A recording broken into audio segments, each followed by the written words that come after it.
तो आज हम पढ़ेंगे कैपिटल एक्सपेंडिचर और रिवेन्यू एक्सपेंडिचर के बारे में।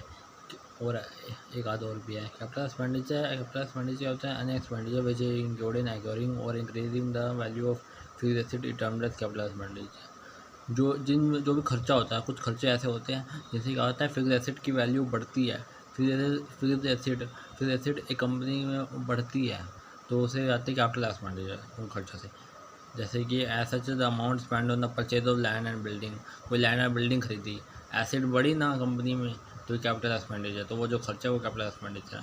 प्लांट एंड मशीनरी खरीदी, ये फिक्स एसेट होती है, land and building, plant and machinery, furniture है, एक्सेट्रा। फिक्स एसेट का मतलब आपको नहीं पता तो मैं बता दूँ। फिक्स एसेट का मतलब होता है जो लॉन्ग टर्म तक चलती है एसेट। तो लॉन्ग टर्म तक जो एसेट चलती है फिक्स एसेट, तो उन एसेट पर जो खर्चा किया जाता है तो उसे कहते हैं capital expenditure. Such expenditure yields benefit over a long period and hence it is written in assets। और इसलिए इसे एसेट में लिखा जाए। इससे क्या होता है, इससे इसका फ़ायदा जो है लंबे समय तक मिलता है। इन तरह के खर्चों का कैपिटल एक्सपेंडिचर जो फ़ायदा है वो लंबे टाइम तक मिलता है, लॉन्ग पीरियड तक, इसलिए इसे एसेट में लिखा जाता है। ओके, ये सब ज़रूरी नहीं है। मीनिंग आगे कैपिटल एक्सपेंडिचर का समझ आ गया आपको। ये क्या होता है, फिक्स एसेट की वैल्यू बढ़ाती है, इसलिए इसे एसेट में भी लिखा जाता है और इसका फ़ायदा जो होता है लॉन्ग पीरियड तक चलता है, लॉन्ग पीरियड तक मिलता है। Revenue expenditure, any expenditure the benefit of which is received during the current year itself is termed as revenue expenditure. कोई खर्चा जो है जिसका फ़ायदा क्या होता है करंट ईयर के दौरान मिलता है, उसमें तो होता है लॉन्ग टर्म मिलता है। इसमें करंट ईयर मतलब कम से कम एक साल तक उसका प्रॉफिट मिलता है, एक साल तक उसका फ़ायदा मिलता है, बेनिफिट, तो उसे कहते हैं रिवेन्यू एक्सपेंडिचर। कैपिटल एक्सपेंडिचर में लॉन्ग टर्म तक मिलता है ना benefit over of long period. इसमें क्या है, benefit of which is received during the current year, तो ठीक है, ये revenue expenditure. As such all the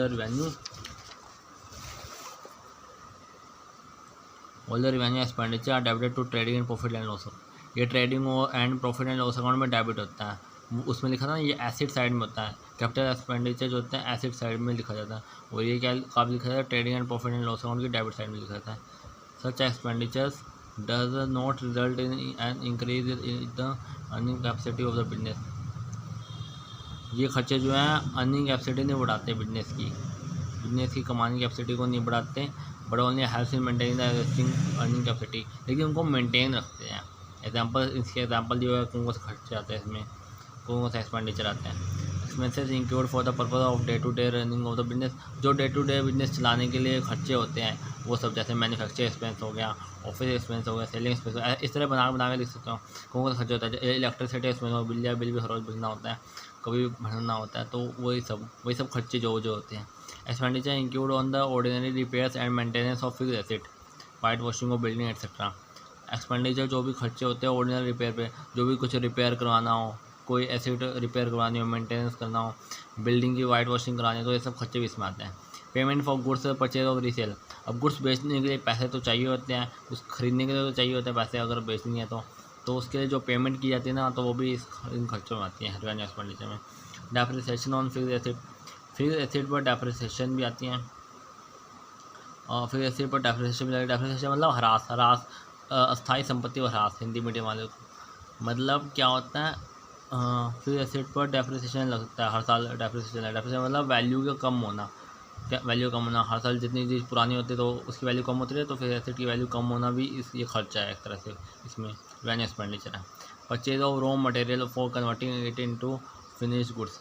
अब एक कच्चा माल खरीदते हैं, रॉ मटेरियल मतलब कच्चा माल को ख़रीदा जाता है, तो उसे फिनिश्ड गुड्स में, पक्के माल में बदला जाता है ना, तो उसके लिए खर्चा तो कुछ होता होगा। अगर गन्ने से चीनी बनानी है तो उसके लिए तो मशीन पता नहीं क्या क्या चाहिए होगा, तो वो मशीनरी ख़रीदना तो उसमें आ जाएगा। लेकिन जो बाकी कैपिटल एक्सपेंडिचर आ जाएगा, और जो बाकी जो खर्चा होगा ना वो सारा इसमें आ जाएगा। Interest on loan and interest on capital for the period after the asset is put to use. Replacement of worn out part of existing partner machine. कोई मशीन पहले से होती है तो उसके पार्ट ख़राब हो जाए तो उसको बदलवाना पड़ जाए, तो वो सब खर्चे भी इसी में आएगा। अब पढ़ते हैं कैपिटल एक्सपेंडिचर और रिवेन्यू एक्सपेंडिचर में डिफरेंस क्या होता है। पहले पर्पस इसका क्या, it is include in acquisition और erection of a fixed asset for use in business. ये बिजनेस में एसेट के यूज़ के लिए उसको बढ़ावा देता है, उसको उन पर जो खर्चा होता है तो वो आता है capital expenditure. It is include for the day to day running of the business. Business में जो मैंने बताया था डे टू डे रनिंग, वही बात हो रही है। डे टू डे रनिंग जो हर रोज़ का जो बिजनेस होता है, जो भी होता है उसके लिए जो ये सब खर्चे होते हैं, जो हर रोज़ के खर्चे आते हैं इसके अंदर। It increases the earning capacity of the business, इसमें इंक्रीज क्या कहता है, ये बढ़ाता है बिजनेस की अर्निंग कैपेसिटी को बढ़ाता है कैपिटल एक्सपेंडिचर। और it is inquired for maintaining the earning capacity, वही बात हो रही है, मेंटेन करता है, maintaining the existing earning capacity, ये अर्निंग कैपेसिटी को मेंटेन करता है। ठीक है, क्योंकि इसमें मशीन खरीदते हैं तो बिजनेस की अर्निंग कैपेसिटी बढ़ जाती है, इसलिए इसमें आते हैं कैपिटल एक्सपेंडिचर में। उसमें मशीन नहीं खरीदते हैं, इसमें जो डे टू डे खर्चे थे वो आते हैं। The its benefit extend to more than 1 year, इसका जो फ़ायदा होता है मैंने बताया था मोर देन 1 ईयर, वही बात हो रही है, 1 साल से ज़्यादा टाइम तक इसका फ़ायदा होता है कैपिटल एक्सपेंडिचर का। मशीन है, मशीन खरीदेगा जितना ज़्यादा उस पर काम होगा तो उतना ज़्यादा ही फ़ायदा होगा ना। और it's benefit is adjusted with in a maximum period of 1 year, इसमें मैक्सिमम पीरियड जो होता है 1 साल होता है बेनिफिट मिलने का। It is debited to related asset account, वही बात हो रही है, ये एसेट अकाउंट में आता है, लेकिन इसमें ये बताया कि डेबिट भी होता है, तो ठीक है एसेट अकाउंट में डेबिट होता है, एसेट अकाउंट इसमें डेबिट होता है। It is debited to related expense account, वही एक्सपेंस अकाउंट डेबिट करता है, एसेट अकाउंट से रिलेट करते हैं डेबिट, और ये debited to relate expense account. It is और नेचर अकाउंट, इसका नेचर क्या है, ये रियल अकाउंट है, ये रियल अकाउंट है क्योंकि इसमें एसेट से जुड़ा हुआ नहीं है। वो एसेट क्या होती है, आती है जाती है, debit but comes in, credit but goes out, real account. और it is debited to related expense account, it is nominal account, ये एक नॉमिनल अकाउंट है। अब देखो इसमें इसका रिलेट किससे करता है, एक्सपेंस अकाउंट से। और नॉमिनल अकाउंट क्या होता है, all the debit the all expenses and losses and credit the incomes and gains, तो इसलिए क्या ये नॉमिनल अकाउंट है। Presentation it is shown in the balance sheet, वही बात हो रही है, ये एसेट साइड में आता है ना, बताया था, तो ये एसेट साइड में आता है तो मतलब बैलेंस शीट में आता है। It is shown in the balance sheet और it is shown in the trading and profit and loss account, trading और प्रॉफिट एंड लॉस, ये ट्रेडिंग या प्रॉफिट एंड लॉस अकाउंट के में शो होता है। ठीक है, ये बैलेंस शीट में और ये ट्रेडिंग और प्रॉफिट एंड लॉस अकाउंट में। और एग्जांपल, इसके एग्जांपल वही लिख देना, purchase of fix asset like plant and machinery, land building, furniture etcetera. उसका क्या, rent, salary, repair, depreciation etcetera. या फिर इनमें से भी आप लिख सकते हो एग्जांपल, जो इधर याद करोगे, manufacturing expense, office expense, selling expense, जो भी याद करे थे, डेप्रिसिएशन देखो वही आ रहा है, तो इस तरह के खर्चे भी लिख सकते हो आप इसमें, जो उस मीनिंग में लिखे हैं। अब डेफर्ड रिवेन्यू एक्सपेंडिचर, अब ये क्या होता है डेफर्ड रिवेन्यू एक्सपेंडिचर, ये होते तो दे आर सर्टेन एक्सपेंडिचर, ये वो एक्सपेंडिचर होता है which are revenue in nature, जो रिवेन्यू इन नेचर में तो रिवेन्यू में होते हैं, होते तो रिवेन्यू है, लेकिन क्या होता है but the benefit of which is likely to derived over a number of years, लेकिन का जो फ़ायदा है ना बहुत लंबे समय तक मिलता है। अगर इसका फ़ायदा 1 साल तक मिलता था ना तो इसका डेफर्ड हटा देते हैं, तो ये रिवेन्यू एक्सपेंडिचर बन जाता। अब इसका नाम इसलिए है डेफर्ड रिवेन्यू एक्सपेंडिचर, क्योंकि एक तो ये रिवेन्यू में नेचर है, नेचर में रिवेन्यू है, रिवेन्यू नेचर है, और क्या है, और इसका फ़ायदा लंबे समय तक मिलता है। Such expenditure are termed as deferred revenue expenditure, तो इन्हें डेफर्ड रिवेन्यू एक्सपेंडिचर कहा जाता है। The benefit of such an expenditure generally last between 3 to 7 year, उसका जो फ़ायदा होता है वो 3 से 7 साल के बीच में मिलता रहता है। ठीक है, इनका फ़ायदा इतने टाइम तक मिलता है, लॉन्ग टाइम पीरियड तक। ऐसा the whole of such expenditure not debited to P&L account, P&L account में पूरा डेबिट में नहीं जाते हैं of the current account, but spread over the years for which will benefit to the last, लेकिन थोड़े पार्ट टुकड़ों में जाते हैं P&L अकाउंट में। जैसे कि यहाँ पे एग्जांपल दिया हो, ये एग्जांपल पढ़ लेना, बता ला के देना। फॉर एग्जांपल जैसे कि एक फर्म है, उसने 10 लाख की एडवर्टाइजमेंट करवाई है, 10 लाख की एडवर्टाइजमेंट करवाई है ताकि जैसे टेलीविज़न में दिखा दिया, रेडियो में दिखा दिया, एक नया प्रोडक्ट दिखाया है, एक नया प्रोडक्ट इंट्रोड्यूस करवाया मार्केट में। It is estimated at the benefit will last for 4 year. अब जब उसने दिखाया ना 10 लाख का, तो 4 साल का बेनिफिट उसने एस्टिमेट मान के चला, 4 साल का बेनिफिट एस्टिमेट माना इन दिस केस। तो इस केस में क्या होगा, 4 साल मतलब 2.5 लाख, 2.5 लाख, तो 10 लाख का फ़ायदा कब होगा, 10 लाख के एडवर्टाइजमेंट, तो 10 लाख, 2.5 लाख का माना। ठीक है, 2.5 लाख का खर्चा का, तो ये 2.5 लाख का 10 लाख का जो खर्चा था उसको 4 हिस्सों 4 साल में बांट दिया, 2.5 लाख, तो 2.5 लाख को क्या नाम है, 2.5 लाख को P&L अकाउंट में हर साल दिखाएंगे, 2.5 लाख को हर साल पे एंड अकाउंट में जाए, 10 लाख को 4 डिवाइड में बांटते हैं, 4 साल उन्होंने माना कि 4 साल का फ़ायदा होगा इसका। तो इस तरह के खर्चे जो होते हैं वो डेफर्ड रिवेन्यू एक्सपेंडिचर में होते हैं।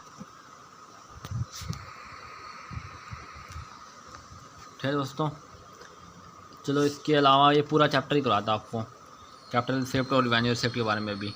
कैपिटल रिसिप्ट और रिवेन्यू रिसिप्ट क्या होते हैं इसके बारे में बस ये जान लो। Revenue receipt are shown on the credit side of trading and profit and loss account. Revenue receipt जो होती हैं वो trading and profit and loss account की क्रेडिट साइड में जाती हैं, whereas the capital receipt are shown in the balance sheet. और जो कैपिटल रिसिप्ट होती हैं वो बैलेंस शीट में शो होती हैं, बैलेंस शीट में शो होती हैं आइदर एंड। और क्या होता है, इंक्रीज इन लायबिलिटी और reduction in the value of asset. Asset की वैल्यू कम होने में या लायबिलिटी में बढ़ने में लिखी होती है ये, फिर कैपिटल रिसिप्ट शो होती हैं। ठीक है, बस ये लिखना है, इट आल्सो, बस ये डिफरेंस लिख दिया इन्होंने, उसी में मीनिंग आ गया। डिफरेंस आ जाए तो ये यहाँ से शुरू कर देना, it also necessary to make a proper distinction, या फिर पूरा याद कर लेना ये। बिफोर द रिवेन्यू रिसिप्ट क्या होती हैं, जो trading and profit and loss account की क्रेडिट साइड में होती है, शो होती हैं। और कैपिटल रिसिप्ट जो होता है बैलेंस शीट में शो होती हैं, या तो लायबिलिटी में इंक्रीज या फिर एसेट में डिक्रीज, रिडक्शन। कैपिटल रिसिप्ट, अब कैपिटल रिसिप्ट का एग्जाम्पल दिया हुआ है, amount receipt from the sale of fixed asset और इन्वेस्टमेंट या फिर फिक्स्ड एसेट के सेल होने पर। अब यार देखो, फिक्स्ड एसेट सेल होएगी, reduction in the value of asset यहाँ पे बोला था, तो अगर एसेट बेचेगा तो कम होएगी ना, डिक्रीज होएगी, तो वही बात हो रही है। तो इसलिए ये एग्जांपल है कैपिटल रिसिप्ट का, जहाँ पे एसेट कम होए और लायबिलिटी बढ़े। Capital contributor by the provider, provider capital लगाता है, पार्टनर लगाता है, शेयर डिवेंचर ये भी लगते हैं, तो क्या आएगा, कैपिटल लगेगी। तो कैपिटल कहाँ पे शुरू होती है, बैलेंस शीट में दिखाते हैं ना, लायबिलिटी में, लायबिलिटी बढ़ती है, इंक्रीज इन लायबिलिटी, तो ये कैपिटल रिसिप्ट का एग्जांपल है। Amount receipt by way of loan, loan लेने से जो पैसा मिलता है लोन के तरीक़ों से, तो ये सारे कैपिटल रिसिप्ट के जो है एग्जांपल है। कोई एसेट बेचते हैं तो जो पैसा आता है वो कैपिटल रिसिप्ट होते हैं। प्रोवाइडर जो कैपिटल लगाता है, या मनी जो भी पैसा आता है शेयर डिबेंचर में। Amount received by way of loan, loan लेके जो पैसा आता है, तो ये सारे कैपिटल रिसिप्ट में आते हैं, जिनसे लायबिलिटी बढ़ती है या फिर वो एसेट कम होती है, इन सब पैसे के आने से, इन सब receipt. Revenue receipt, money obtained from sale of goods, goods को बेचने से जो पैसा जो होता है आता है, वो रिवेन्यू रिसिप्ट में आता है। कमीशन एंड, ये सब एग्जांपल है। Commission and fees received for service rendered, किसी को सर्विस दिया, कमीशन या फीस मिली है, तो वो रिवेन्यू रिसिप्ट है। Interest and dividend received on investment, investment पर इंटरेस्ट और डिविडेंड मिला है, इंटरेस्ट डिविडेंड मिला, तो रिवेन्यू रिसिप्ट है। इसके अलावा capital loss and revenue loss. Capital losses, the losses which are not related with the normal course of business are capital losses. Examples, मतलब ऐसे लॉस जो नॉर्मल लॉस नहीं है, जो बिल्कुल भी साधारण लॉस नहीं है, वो है क्या है कि वो कैपिटल लॉस होएगा। जो सिंपल लॉस नहीं होते हैं, जो ऐसे हर रोज़ होते रहते हैं, जैसे लॉस ऑफ फिक्स्ड एसेट। अब हम हर रोज़ तो एसेट बेचते नहीं हैं, तो एक बार बिल्डिंग बेच दी, कोई प्लांट बेच दिया, या फिर आग लग गई, एक्सीडेंट हो गया कोई, तो ये सारे जो नुकसान होएगा ना, ये कैपिटल लॉस में आएगा, जो नॉर्मली नहीं होते। Loss on sale of fixed asset, fixed asset पर को बेचने से, फिक्स्ड एसेट को बेचने से जो लॉस होता है, मतलब loss of fixed asset, fixed asset like building, जैसे इन सब में आग लगना, एक्सीडेंट लगना, और इसमें loss on sale of fixed asset, जब फिक्स्ड एसेट को बेचने से जो लॉस होता है, वही मैंने बताया। The theft committed by the employee, कोई एम्प्लॉय के द्वारा कोई चोरी कर दी जाती है, या बाय आउटसाइड, या बाहर वाला कोई चोरी कर देता है after business hours. Loss on issue of share and debenture, share debenture पे वो इशू करने पे लॉस हुआ है, वो कैपिटल लॉस। रिवेन्यू लॉस कौन सा था, जो नॉर्मल कोर्स ऑफ बिजनेस, जो नॉर्मली होते हैं, जैसे loss of stock by fire और थेफ्ट, छोटे मोटे लॉस होते थे, मतलब स्टॉक का नुकसान हो गया, आग लग गई, चोरी हो गया। मिसअप्रोप्रिएशन और cash by employees during usual business होगा, कैश की चोरी होगी। Bad debts